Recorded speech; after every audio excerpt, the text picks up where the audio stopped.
Bloomberg Audio Studios. Podcasts, radio, news. We absolutely support Israel's right to defend itself in line with international law. We need to safeguard financial stability. 2024 is not going to be an easy year. We used to call it the dream of home ownership, but look at Britain now. We've got to hang on to optimism and hope because it is the biggest driver of change. Let's stop thinking of life in terms of Brexit. Let's move on and look to the future. You're listening to Bloomberg UK Politics. I'm Stephen Carroll. And I'm Caroline Hepker. Welcome to the programme. Now, today we're going to be delving into the perhaps fact, perhaps fiction-based world of economic forecasting, or at least some MPs' perspectives on it as well, because the Office for Budget Responsibility has been speaking to MPs in Parliament. So we'll get into that in a moment. But turning from perhaps the imaginary world of economic forecasting to a different sort of game that's gripping MPs in Westminster, who wants to buy the Telegraph media group? And it's a list that might be growing. Bloomberg has learned that Rupert Murdoch's News Corp has held talks with the owner of the Daily Mail about drawing up a bid with the UAE-backed investment fund Redbird IMI. That's as regulators have been considering the current takeover offer from Redbird. Joining us now to discuss is our global business editor, Jamie Nimmo. Welcome to the radio studio. Look, first of all, the talks are at an early stage. What do we know exactly? Well, just to rewind a little bit, I guess for people who know that Redbird IMI is involved, now that process has dragged on for a while. It's going through government review. Now it seems that the people in the background, the rival bidders, are getting together and talking about how they might be able to approach this should the deal get blocked or get towards that stage. So we've heard that DMGT and News UK, which is Rupert Murdoch's group that owns the Times and the Sunday Times, have held talks about how they might form some sort of joint bid. We don't exactly know what that might look like at this stage. I think, to be honest, neither do they. And these are all, precursors to what will happen in the process that's ongoing as well with Redbird IMI. So it's a little unclear, but what it might do, if Redbird IMI is really keen to keep in there, is reduce their shareholding to an acceptable level to the government, and that might keep them involved in Telegraph in some form. Very interesting to watch how that develops as well. The question of Redbird IMI's interest in the Telegraph media group got the government involved in this issue last year. What, just the background, what is the issue with them wanting to buy the media group? Yeah, so critics say no government, no state, foreign state, that is, should have control over any media assets. That's their standing. They're happy with individuals, wealthy individuals to own and be publishers, but they have problems with foreign states owning it. That's the issue that they're coming from. They've got 100 MPs who are saying that they would vote against that. They're against that. So there's growing opposition to that, and But when it comes to the law around buying assets in the UK, that isn't particularly imprinted in any of the laws that we have. I mean, there are issues around things that are not in the national interest, for example, but there is also this idea that Rishi Sunak could try to bring some legislation forward. So actually the kind of laws around buying businesses in the UK are also a bit murky on this point, or undecided on this fact. Yeah, that's right. When the process started, we were all looking at the regulators and hoping, or looking at them to make the decision, which is probably what the government was doing as well. But as it sort of dragged on, it now looks like the regulatory side is almost irrelevant. And it's when these amendments come forward, or if they go through, and it looks like they might, that regulatory side, Ofcom's decision, the CMA's decision, is sort of irrelevant, and then it's up to the government to decide yes or no, basically. What do we know? What is the sort of the interest in the Telegraph Media Group? Like, where does what do the investors see in it? I suppose newspapers don't have the biggest circulation in the world anymore. Why buy a newspaper? Yeah, it's true, but they are still hugely influential. I mean, the Telegraph, especially on the right of politics. So you've got a Conservative government. You could argue how long for, but it's still hugely influential in the right. You can see in the last few years, it's even become more vocal and more vocal in its headlines and the way it talks and its opinions, columnists especially as well. So it gives them, huge voice. It's still, you could argue, a bit like in America, the sort of broadcasters set the agenda. Here it's really the newspapers in the morning. The first thing that sets the agenda is the newspaper headlines and the columnists. So you could still argue it's hugely influential. And yet Abu Dhabi owns other assets in the UK. It doesn't have freedom of the press at all. And so, I suppose, why is this asset different from any other? Yeah, I think it's just this idea of freedom in the press in the UK that the critics are so worked up about. Yes, they own property, they own football clubs. Sheikh Mansour owns Man City and Manchester City Football Club, and he's the driving force, or he's the majority owner behind Redbird IMI. But I think it's just this idea that it's controlling the narrative and the voice that people find slightly jarring and unnerving. So this deal has attracted an awful lot of attention, as you said, not least in Westminster too. There is discussion about perhaps changing the laws around this as well that would make this sort of issue not come up in the same way again. What sort of changes are being considered?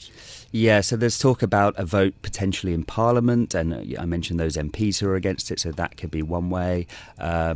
It could be that they bypass that completely and go in a different direction. Not exactly sure what that is yet. It's still unclear. We should probably find out in the next day or two, what those look like.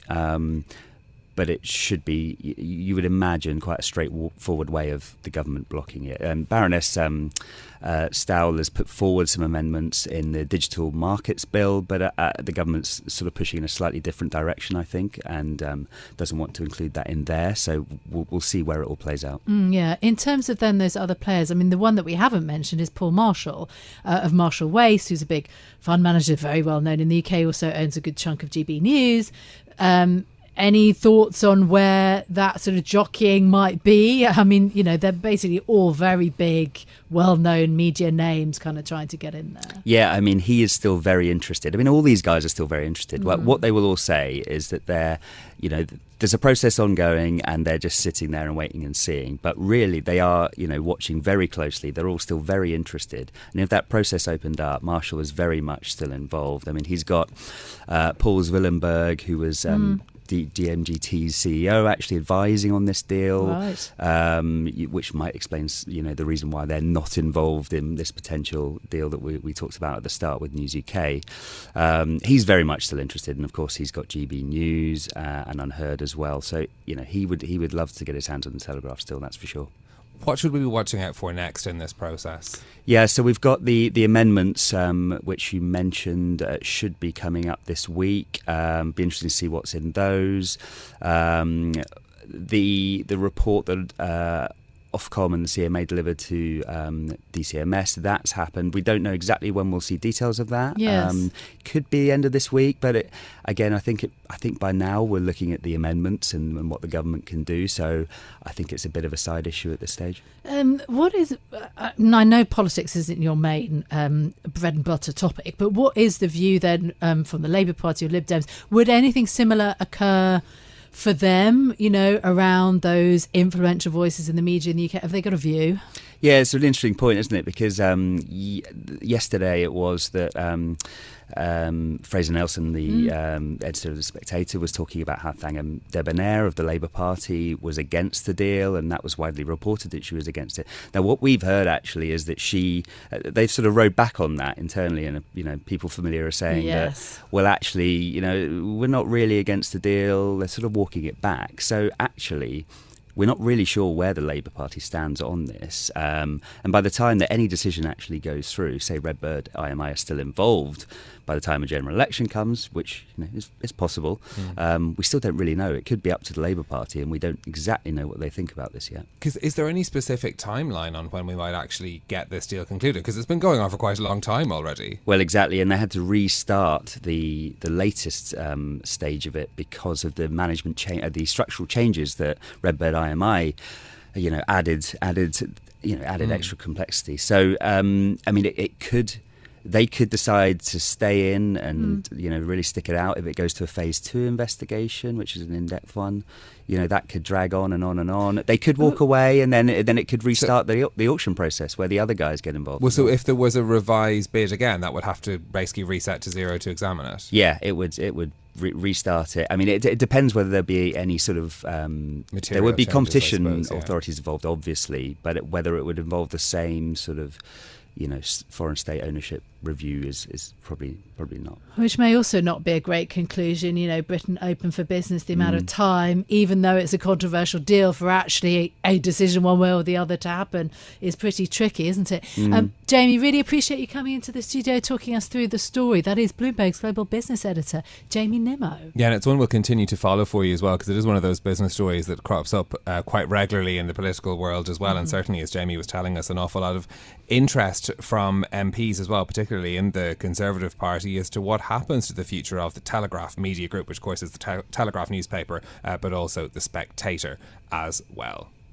The head of the government's independent budget watchdog isn't really supposed to make headlines when he speaks, but back in January, Richard Hughes from the Office for Budget Responsibility responded to criticism of his forecasts by saying that he doesn't get enough information from the government to put them together. He said the government hasn't even bothered to write down what its departmental spending plans are, underpinning the plans for public services. Richard Hughes is back giving evidence to the Treasury Select Committee today, and he was asked if he still stood by that view. So there continues to be an imbalance between how much detail we have of the government's tax plans, which support its objective of getting debt falling in 5 years' time, and the amount of detail that we have about its plans for departmental spending, which makes up 40% of total public spending on the spending side of the ledger. We know the government's plans for national insurance, we know the government's plans for energy taxation in 5 years' time, but what we know about government's plans for spending on public services runs out after March of next year, and then after that the government just gives us two numbers to put into our forecast, one for total current spending on public services and one for total capital spending on public services, and no detail about what that means for the National Health Service, what it means for education, what it means for transport, and that poses a significant risk because those envelopes are relatively constrained, they're not growing in real per capita terms.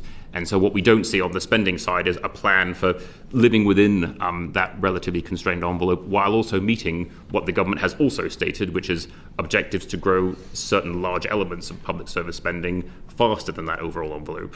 They've got a workforce plan in the NHS, they've got commitments to grow defence spending in line with GDP, they've got commitments to grow overseas aid spending in line with GDP. They've got ambitions in some of those areas to go even further. How they make that add up with the rest of Whitehall departments, we don't know. So that was Richard Hughes of the Office for Budget Responsibility there, speaking to MPs, the Treasury Select Committee. Fair to say that he's gotten, or at least the OBR has gotten a bit of a hard time from MPs about their forecasts. He's trying to explain it there in terms of, I suppose, how do you put these things together?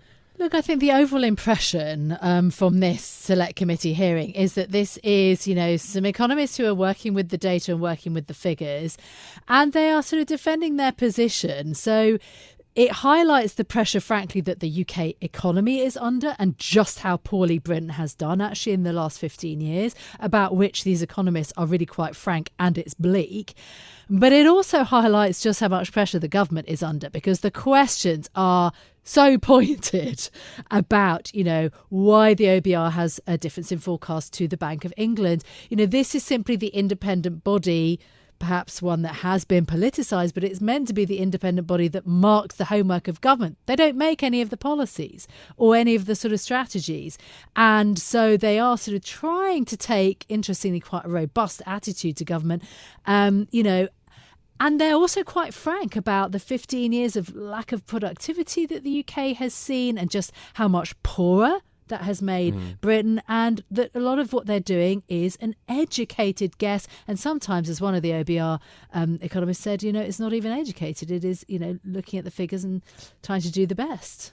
I suppose it sort of speaks to the economic time that we are in, that the OBR is so important. And of course, the other element of this is that it's so factored into how the government has to make its spending decisions of the budget, because it is the OBR forecast that they have to rely on when it comes to the share of debt of GDP, and to have that under the current fiscal rules falling at the end of a 5-year period. So they have to have a somewhat symbiotic relationship in that one sort of relies on the other for making plans too, and perhaps gives us a bit of an indication that it's just not that easy to make, especially 5-year away predictions when it comes to the economy like the UK. Yes, absolutely. But I think also that that there is this gap, as I say, between the OBR and the Bank of England, I think is really quite interesting in the sense that they are giving the government a bit of the benefit of the doubt. I mean, on this point, should we bring in our senior economics reporter Philip Aldrick on this? I wonder how much of the OBR chat you managed to catch this morning. It's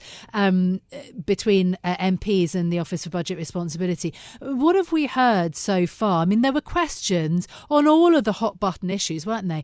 On debt, on economic growth in the UK, on public services, on immigration. They're under some pressure from MPs.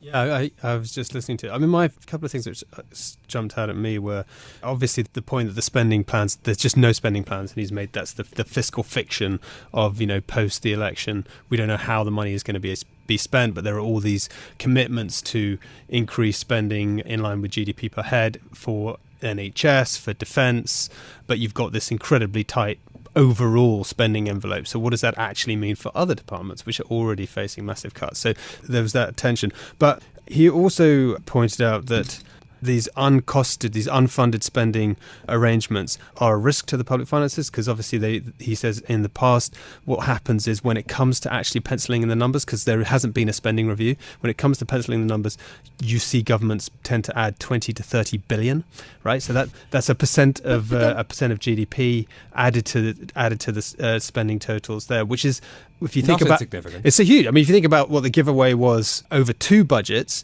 to personal taxes on Nick's cuts was 20 billion quid.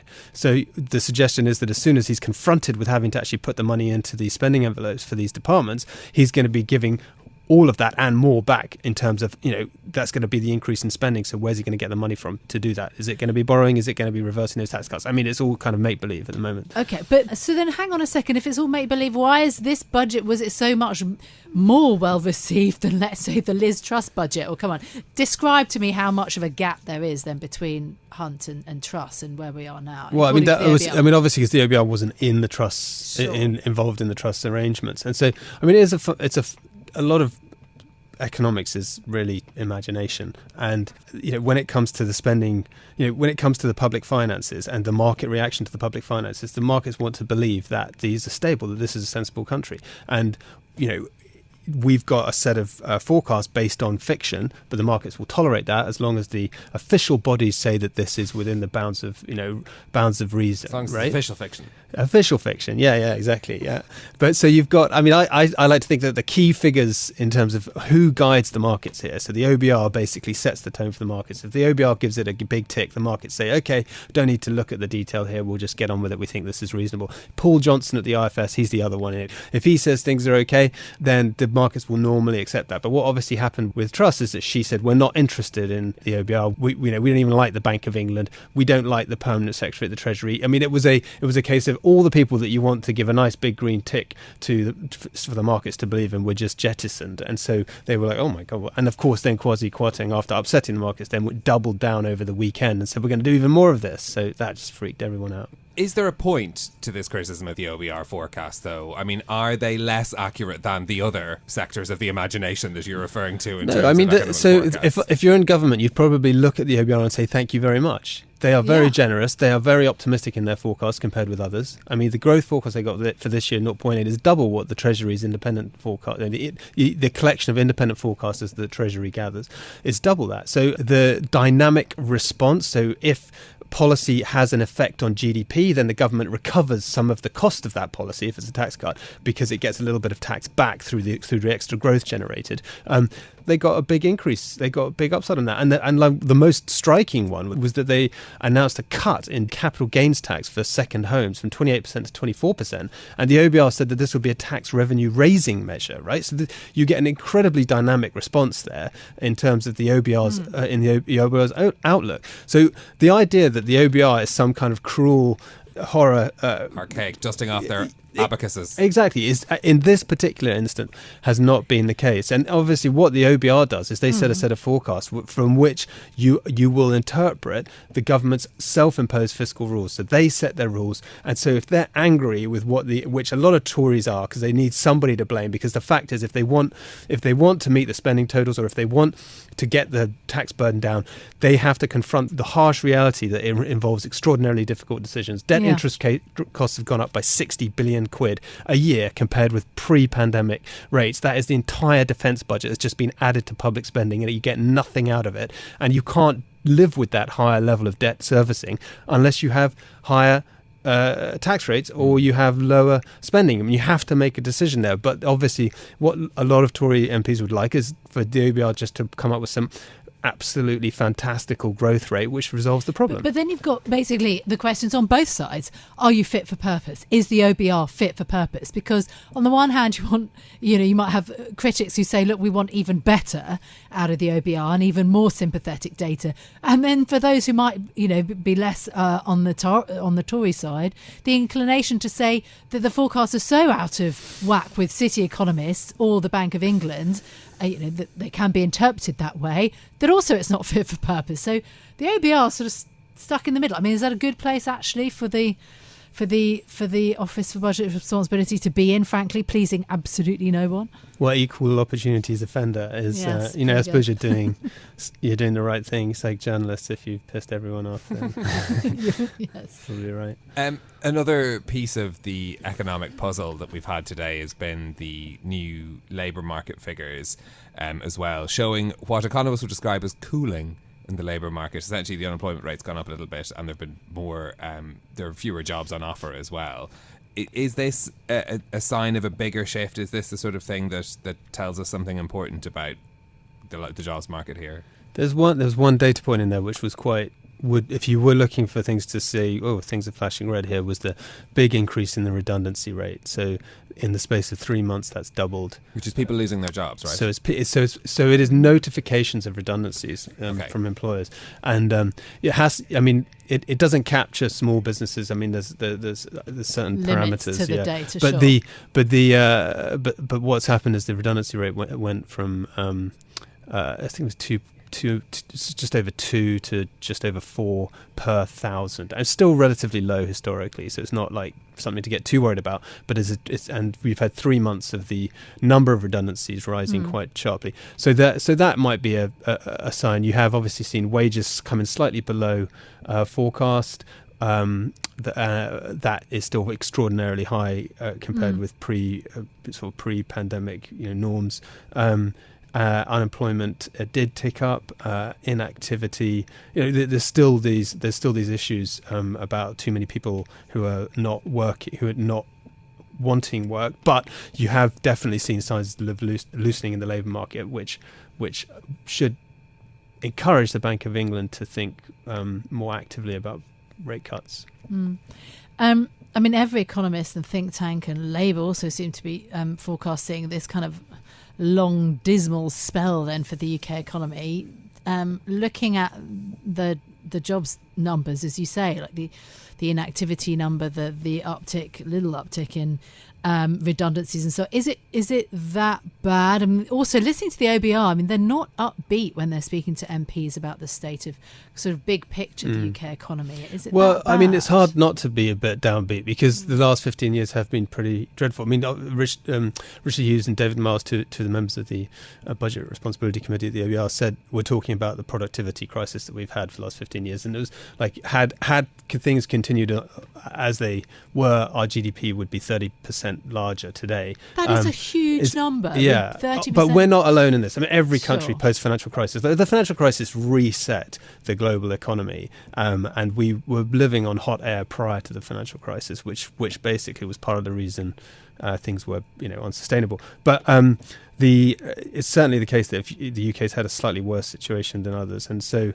it isn't easy to be sort of positive. But we did a recent. Yes, I was about to say. It's highly ironic that you should be sitting here being so glum about it, considering you went out and found all of the optimistic things about the British economy. We found all 6 of them. Yeah. So,